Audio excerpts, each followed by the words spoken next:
Hi welcome to cricket 360. ഇന്ന് നമ്മൾ ഇന്നലെ India V S Australia women's world കപ്പിൻ്റെ മാച്ചിൻ്റെ കാര്യം പറഞ്ഞു. അതുകൂടാതെ ന്യൂസിലൻഡ് വി എസ് ഇംഗ്ലണ്ട് ഒരു സീരീസ് സ്റ്റാർട്ട് ചെയ്യാൻ പോകുന്നത് ഒക്ടോബർ 18. സോ ഇതിനെ രണ്ടിനെയും പറ്റിയിട്ടാണ് ഇന്നത്തെ ക്രിക്കറ്റ് 360യിൽ സംസാരിക്കാനായിട്ട് പോകുന്നത്.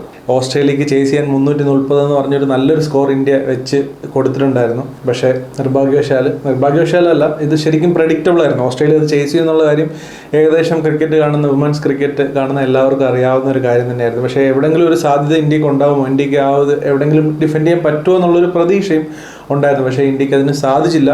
അതിനകത്ത് ഓസ്ട്രേലിയയുടെ captain aleesa Haley 142 runs 107 ബോളിലാണ്.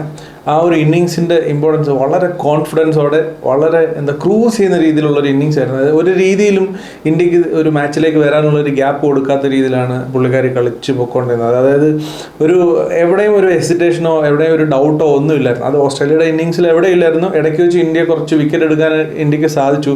Australia 7 wicket വരെ എടുക്കാൻ ഇന്ത്യക്ക് സാധിച്ചെങ്കിൽ പോലും ഒരിക്കൽ പോലും ഓസ്ട്രേലിയ ഡൗൺ ആയി പോയതായിട്ട് അവരുടെ ഒരു ബോഡി ലാംഗ്വേജിലോ എവിടെയില്ലായിരുന്നു. വളരെ ഈസി ആയിട്ട് ഓസ്ട്രേലിയ ക്രൂസ് ചെയ്ത് ജയിച്ചതായിട്ടാണ് എനിക്ക് തോന്നിയത്. പക്ഷേ എവിടെയൊക്കെയോ നമുക്ക് പ്രതീക്ഷ തരുന്നുണ്ടായിരുന്നു.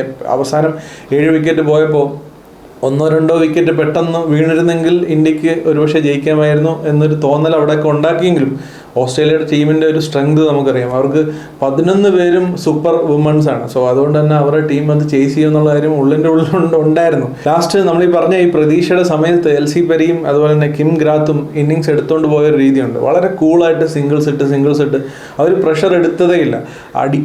അടിച്ച് റൺസ് എടുക്കാനോ ഒന്നും ശ്രമിച്ചില്ല. റണ്ണേ ബോൾ മതിയായിരുന്നു. അവർ സിംഗിൾസ് ഇട്ട് ഒരു ഓട് ബോളിൽ ഒരു ബൗണ്ടറി എടുക്കും. അപ്പോൾ നമ്മുടെ പ്രതീക്ഷ പറയും.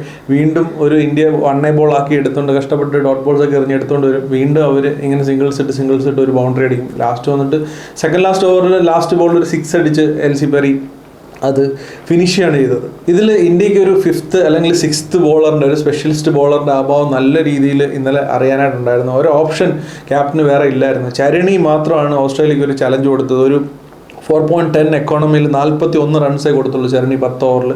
പക്ഷേ ഒരാൾക്ക് എത്രത്തോളം അത് കണ്ടെയ്ൻ ചെയ്യാനായിട്ട് പറ്റും. ഇപ്പോൾ ക്രാന്തി ഗോഡ് അടക്കമുള്ള ഇന്ത്യയുടെ പ്രധാനപ്പെട്ട ബോളേഴ്സ് നമ്മൾ കരുതിയുന്ന ആൾക്കാർ ഒരുപാട് റൺസ് വിട്ടുകൊടുക്കുന്ന നമ്മളുണ്ട്. ഓസ്ട്രേലിയ ആണ് അത് സമ്മതിക്കുന്നത്. എങ്കിൽ പോലും പിടിച്ചു നിർത്താമായിരുന്ന മിഡിൽ ഓവേഴ്സിലൊന്നും റൺസ് കണ്ടെയ്ൻ ചെയ്യാനായിട്ട് ഇന്ത്യക്ക് സാധിച്ചില്ല. ഇനി ബാറ്റിങ്ങിലേക്ക് വന്നു കഴിഞ്ഞാൽ അതേ കാര്യം തന്നെയാണ്. ടോപ്പ് ഓർഡർ ഇന്ന് നന്നായിട്ട് പെർഫോം ചെയ്തു.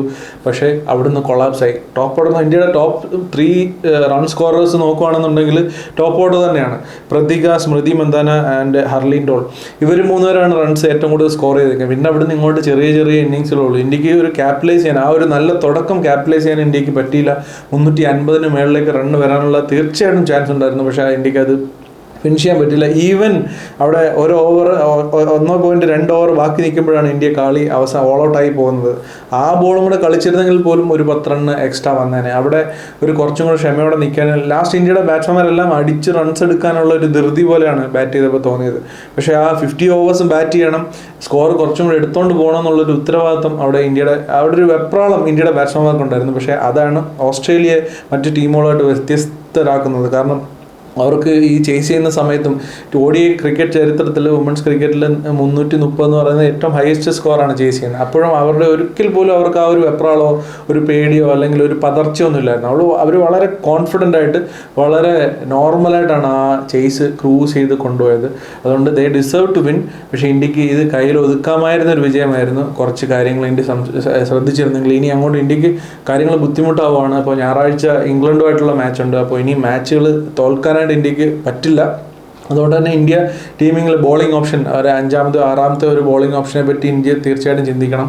അതുപോലെ തന്നെ ഇന്ത്യയുടെ മിഡിൽ ഓർഡർ എങ്ങനെ കാര്യങ്ങൾ എടുത്തുകൊണ്ട് ഫിനിഷ് ചെയ്യുന്നു എന്നുള്ളതിൻ്റെ കാര്യത്തിലും ഒരു പുനർവിചിന്തനം ചെയ്യുന്നത് ഇന്ത്യൻ ടീമിന് തീർച്ചയായിട്ടും നല്ലതായിരിക്കും മുന്നോട്ട് പോകുമ്പോൾ.